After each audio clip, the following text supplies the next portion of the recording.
भगवान बाबांच्या नावानं, बाळू मामाच्या नावानं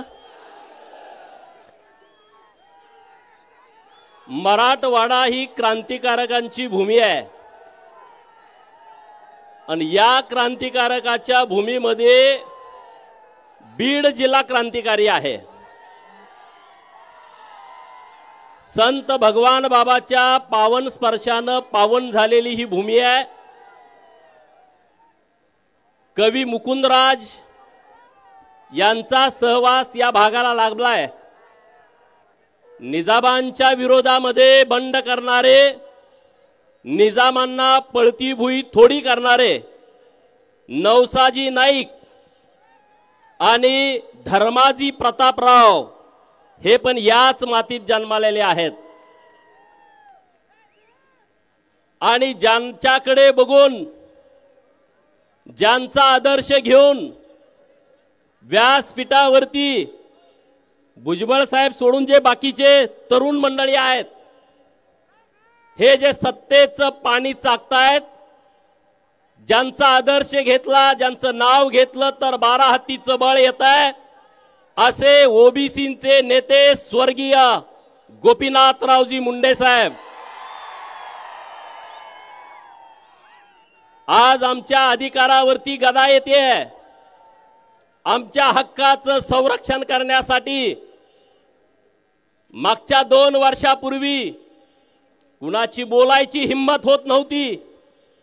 अशा काळामध्ये ज्या सिंहानं डरखाळी फोडली ते छगनराव भुजबळ साहेब व्यासपीठावरती आहेत।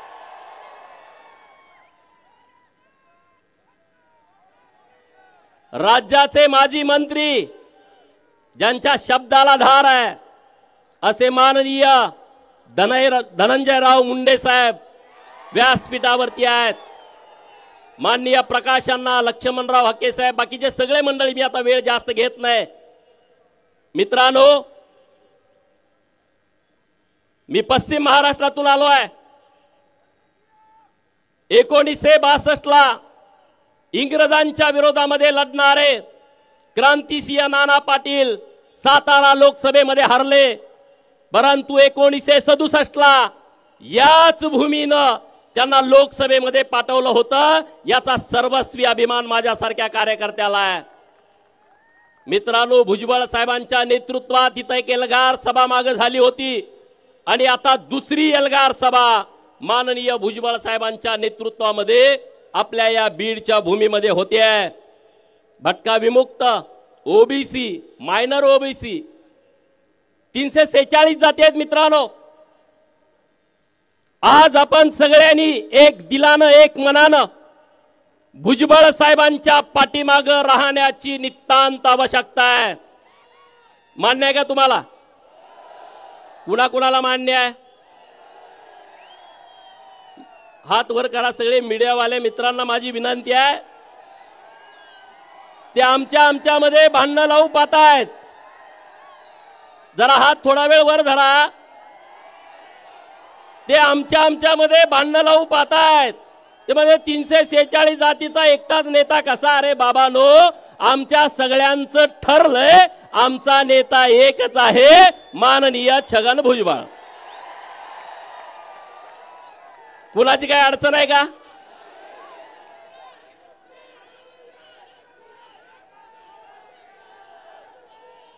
मित्रांनो, माधव हा फॉर्म्युला आपण मागे बघितला होता राजकारणामध्ये। माधव म्हणजे कृष्ण आणि कृष्ण नीती आपण आता अवलंबली पाहिजे। सगळ्यांनीच लढायची आवश्यकता नाही, सगळ्यांनीच हातामध्ये सुदर्शन चक्र घेण्याची आवश्यकता नाही आणि प्रत्येक वेळेस लढताना आपल्याच हातात बाण येईल असं नाही। कधी कधी अर्जुनाकडे बाण द्यावा लागतो आणि आपल्या सर्वांचा अर्जुन इथं व्यासपीठावरती बसलाय, बाण त्यांच्या हातामध्ये आहे, बाण त्यांच्या हातामध्ये आहे। आपण सगळे सैन्याच्या भूमिकेत आहोत, कार्यकर्त्याच्या भूमिकेत आहोत। तिकडच्या आळीमध्ये बऱ्याच गडबडी सुरू आहेत। त्यांना माहित आहे ओबीसी मध्ये जर फूट पाडली तरच आपलं गणित जुळू शकतं. आणि म्हणून त्याने एक पिल्लू सोडलं. काय पिल्लू सोडलं? की धनगरांना एसटीतून आरक्षण द्या, आमचा पाठिंबा आहे. धनगरांना एसटीतून आरक्षण द्या, तुमचा पाठिंबा आहे. आणि तुमचा बाप तिकडे बसलाय, तो तिकडे विरोध करायला लावतोय. हे कळत नाही का रे धनगरांना? धनगर काय एवढे काय तुम्हाला काय येडे वाटतायत का रे? घोडे लावण्याच्या तयारीत धनगर आहे आता. तुम्ही त्या नादाला लागू नका.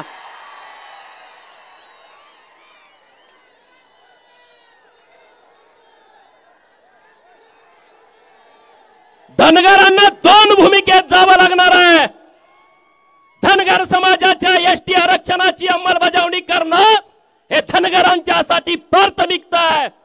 आम्ही लढाई लढू, रस्त्यावरची लढू, न्यायालयातली लढू, सरकार बरोबरची लढू.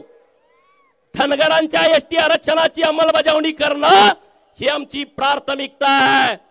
परंतु 346 जातीचा समूह असणाऱ्या ओबीसीच्या आरक्षणाचा संरक्षण करण्याची जबाबदारी ही सुद्धा धनगरांच्या वरती आहे. म्हणजे तुम्हाला दुहेरी भूमिका घ्यावी लागेल. मी म्हणतोय ती योग्य आहे का अयोग्य आहे? जरा जोरात आवाज येऊ द्या. म्हणजे दोन भूमिकेमध्ये धनगरांना जावं लागेल. अख्ख्या भटक्या जमातीनं वंजारी समाजाचा आदर्श घेण्याची आवश्यकता आहे.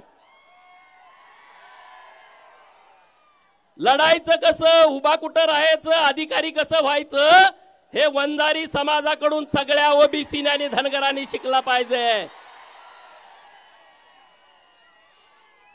धनगरांनी तर पहिलं शिकलं पाहिजे. अरे मग या प्रस्थापिताच्या छाताडावरती घरी जाऊन नाचाल तुम्ही, एवढी क्षमता आणि ताकद तुमच्यामध्ये आहे.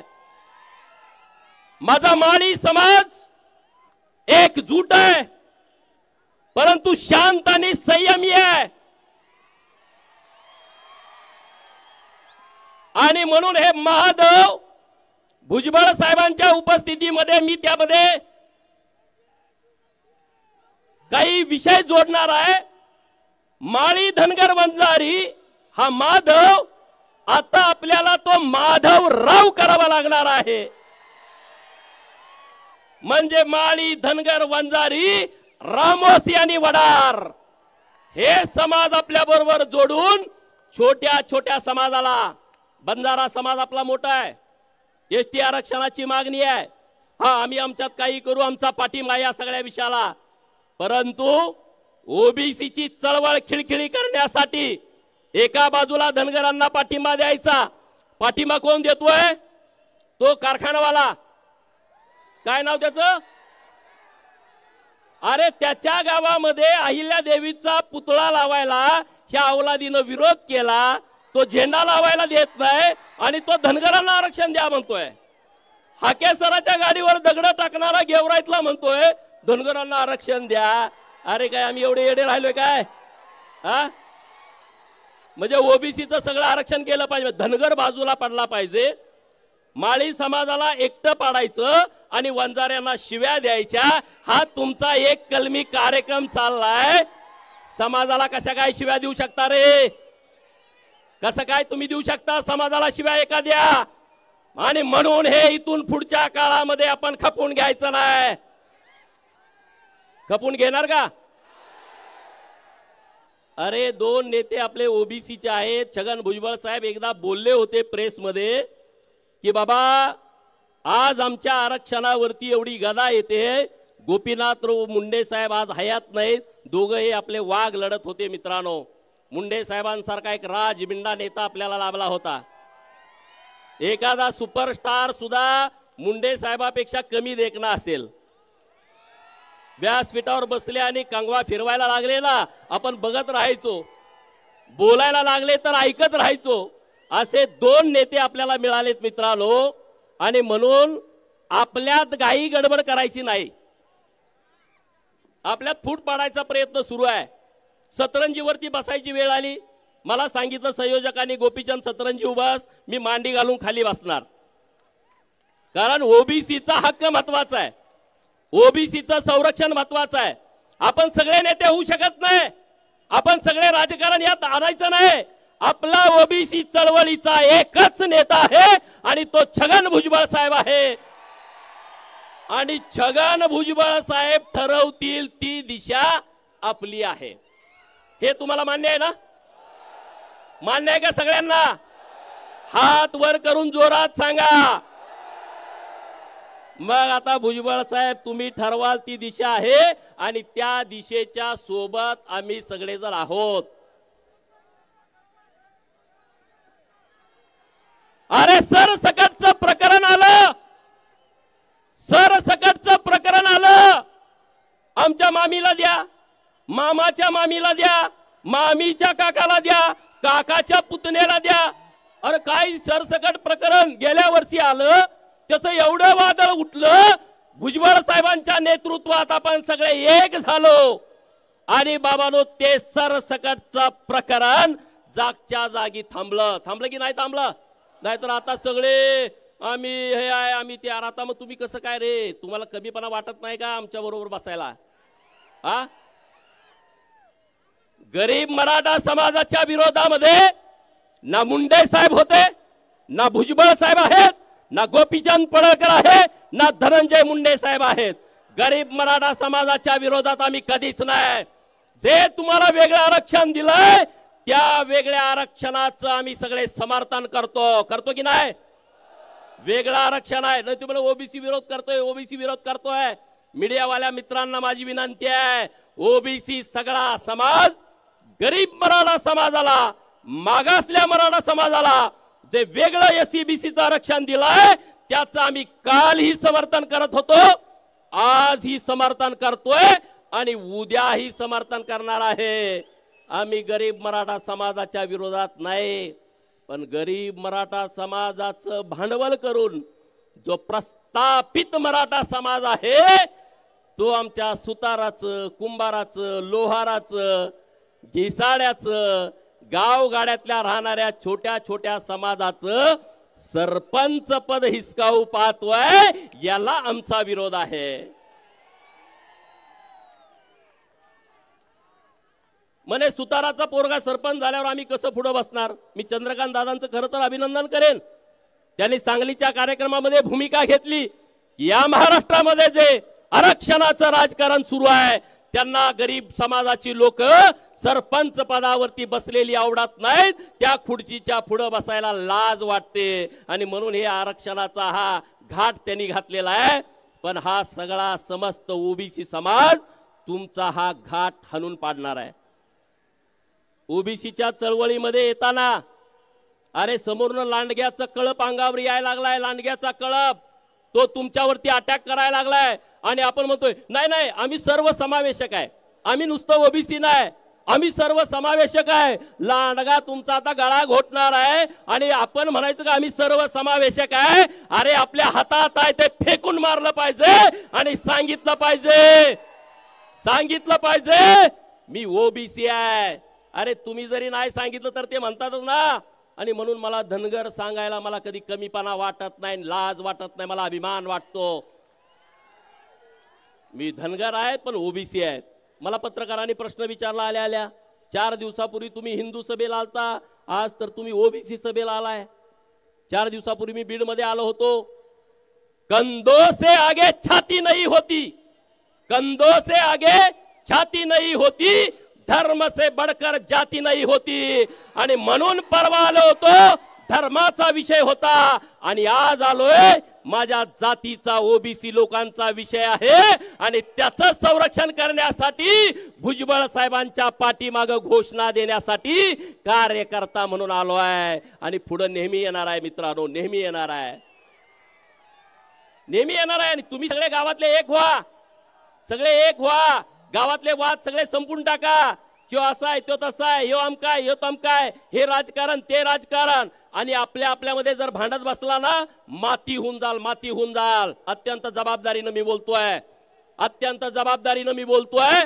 तुम्ही जर तुमच्यामध्ये डॉक्टर बाबासाहेब आंबेडकर साहेबांनी काय सांगितलं, शिका, संघटित व्हा, संघर्ष करा. आपला नुसता संघर्ष चालू आहे, संघटित कोण होणार? आणि ते संघटित होण्यासाठी आणि तुम्ही आणि आम्ही एकत्रित येऊया. आणि GR तुम्ही चिंता करू नका रे, भुजबळ साहेब लढतायत ताकदीनं. आतापर्यंत कुणाला सर्टिफिकेट मिळालेले नाहीत आणि पुढे मिळणार नाहीत, याची व्यवस्था यांच्या नेतृत्वाखाली होईल, तुम्ही विश्वास ठेवा, याची चिंता करू नका. आणि यांनी अगोदर दाखले काढलेत रे. सरपंच हे नगरसेवक कुठल्या पदावरती आहेत? कुणबी मराठा, मराठा कुणबी, माग कुल येतात नाही तर पुढे कुल येतात. ओव्हर रायटिंग, माग कू चला द्या दाखला, पुढे कू द्या दाखला. साहेब मला विनंती अशी करायची आहे, जो प्रांत खोटा दाखला देईल, जो जात पडताळणी समितीचा प्रमुख खोटी जात पडताळणी देईल, त्याला पहिला बीडच्या तुरुंगात टाकायची व्यवस्था केली पाहिजे. 50,000 घेतलं का दाखला देते, पण आज नाही रे. त्यांना काय वाटतंय आम्ही लय दाखले दिले, माग दाखले ह्यांनी काढलेत बरेच. पुण्यामध्ये मला वाटतंय 16 का 17 नगरसेवक या दाखल्यावरती आहेत. नाशिकमध्ये तशी परिस्थिती सगळीकडे आहे. आणि म्हणून याच्यावरती कुठंतरी एकदा निर्णय आला पाहिजे भुजबळ साहेब. ही सगळी लोक आपल्या बरोबर आहेत, आपल्या सोबत आहेत. आणि त्यामुळं मी तुमच्याशी बोलत असताना आता मागे आकडे येतात, 58 लाख नोंदी सापडल्या. 58 लाख कशाला म्हणतात? एक जर 100 वर्षापूर्वी 58 लाख नोंदी सापडल्या, आमची संख्या म्हणजे 5 कोटी आहे. अरे मराठवाड्यामधले जिल्हे, विदर्भात तर सगळे हे कुणबी पंजाबराव देशमुखांच्या सांगण्यावरती झाले. मराठवाड्यातला यवतमाळ असेल, वाशिम असेल, बुलढाणा असेल, तिकडं गोंदिया असेल, वर्धा असेल, चंद्रपूर असेल, गडचिरोली असेल आणि नागपूर असेल, इकडं तर मराठा समाज पूर्वीच कुणबी झालाय. कोकणातला मराठा समाज म्हणतोय आम्हाला कुणबीचा दाखला नको. मुंबईमध्ये मराठा असायचा प्रश्नच नाही, कारण तिथं आग्र्या कोळ्यांची मुंबई आपण सगळ्या पुस्तकामध्ये वाचतो. नवी मुंबईमध्ये रायगड येतो आणि तिकडं पालघर आणि ठाणे येतो, तो आदिवासी बहुल जिल्हा आहे. खानदेशामध्ये नंदुरबार आदिवासी बहुल आहे. तिथं राहिला नाशिक, धुळे, जळगाव. आणि तुमचे इथले जिल्हे छत्रपती संभाजीनगर, जालना, बीड, परभणी, हिंगोली, नांदेड, धाराशिव, लातूर. पलीकडे राहिला सोलापूर, सांगली, कोल्हापूर, सातारा, पुणे आणि अहिल्यानगर. जिल्हे किती झाले मोजा, तिकडचे 3 इकडचे 8, 8 आणि 3 11, अहिल्यानगर 12, 12 आणि 5 17. 17 जिल्ह्यामध्ये 5 कोटी असतात का रे? कुठलं तुमचं कॅल्क्युलेटर आहे? कुठलं कॅल्क्युलेटर आहे? एवढी लोकसंख्या तर या 17 जिल्ह्यामध्ये आहे का? जातनिहाय जनगणना ज्या दिवशी होईल तेव्हा तुमचा बाजार उठलेला असेल, हे तुम्ही लिहून ठेवा. आणि तुम्हाला तुमची ताकद कळेल. सुताराला कुंभार ती माझं एकच घर आहे. अरे तुझं गावात एक आहे, पण विधानसभा मतदारसंघात 1000 घर आहेत की. 1000 गुणुले 5 कर की. लोहार म्हणते माझं गावात एकच घर आहे, लपतय. अरे गावाचा विचार करू नको, विधानसभा मतदारसंघाचा विचार कर. तेव्हा तुझी 5000 7000 लोकसंख्या होत्या.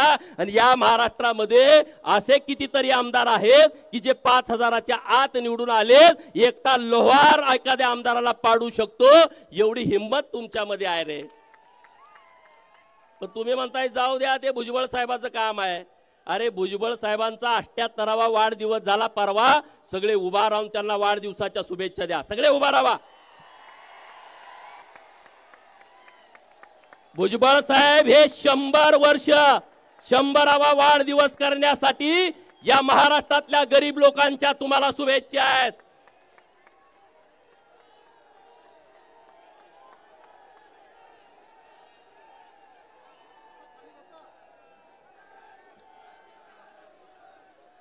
अरे मित्रांनो, हे म्हणले की जिथं मुंडे साहेब जातील, भुजबळ साहेब जातील, तिथं निवडणुकीला पाडा. कुठं जरी मी स्टेटमेंट ऐकलं, त्यांच्यासाठी मला म्हणायचं आहे, हुकूमत तो वही करते हैं जिनका लोगों के दिलों पे राज होता है. हुकूमत तो वही करते हैं जिनका लोगों के दिलों पे राज होता है, वरना यूं तो मुर्गों के सर पर भी ताज होता है. तुम्ही भुजबळ साहेब आणि मुंडे साहेब कुठं आले, तुम्ही पाडणार, तुम्ही पडाल. जशाच तसं मिळेल. तुम्ही आहो म्हणला, आम्ही काहो म्हणू. तुम्ही समजा दादागिरी करताय, मोठी माणसं आहे, तुम्ही 2 दिले, किमान एक तरी आमचं पोरग दिल ना. आणि द्यावं लागेल. नाही 2 दिल म्हणतंय, 1 दिली तर 2 दिल म्हणतंय. नीट ऐका, हे कायद्यावरती राज्य चालतं, दादागिरीवरती हे राज्य चालत नाही. आणि म्हणून मला ठाम विश्वास आहे, भुजबळ साहेब आपल्या सरकारमध्ये आहेत. देवेंद्र फडणवीस साहेबांशी त्यांचं बोलणं होत आहे. चिंता करू नका, ओबीसी वरती कुठलाही अन्याय होणार नाही याची जबाबदारी भुजबळ साहेब घेतील आणि आपण सगळे सैन्य म्हणून भुजबळ साहेबांच्या पाठीमागे ताकदीने उभा राहू। मुंडे साहेबांचं जे स्वप्न होतं की जातनिहाय जनगणना झाली पाहिजे ते आता स्वप्न मित्रांनो या वर्षी पूर्ण होत आहे आणि त्यामुळे ओबीसीच्या हक्काला कुणीही कितीही दादागिरी केली, किती अन्याय करण्याचा प्रयत्न केला तर धक्का लागू शकत नाही आणि याचं सगळं श्रेय माननीय भुजबळ साहेबांच्याकडे जातं। एवढंच या निमित्तानं बोलतो। माझ्यानंतर बोलणारे नेते मंडळी आहेत। धन्यवाद। जय हिंद, जय मल्हार।